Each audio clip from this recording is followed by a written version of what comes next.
ছিলেন যে মুরব্বি মুরব্বি মুরব্বি মুরব্বি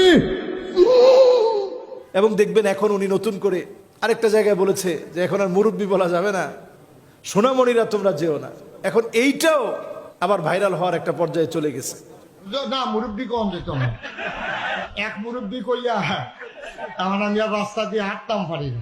এই সোনামণি বসো, জান তুই টেকে হ্যাঁ নয়।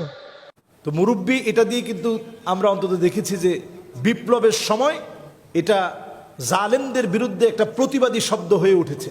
এটা বিজয়ের সময় এমন একটা ট্রেন্ডিং হয়ে গেছে, দেওয়ালে দেওয়ালে লিখে রাখছে যে মুরব্বি মুরব্বি মুরব্বি লিখে এখন সিএনজির মধ্যে লেখা হচ্ছে, হুন্ডার সামনে লাগানো হচ্ছে, হুন্ডায় সিএনজিতে সব কিছুতে অটোতে। তো আমরা এই জাতীয় কথা ভাইরাল করার চাইতে আমরা সুন্দর যে মেসেজগুলো আছে সেগুলো ভাইরাল করার চেষ্টা করি। একটা সময় আমরা দেখেছি যে বুঝলে বুঝপাতা না বুঝলে তেজপাতা, এগুলো ভাইরাল হয়েছে।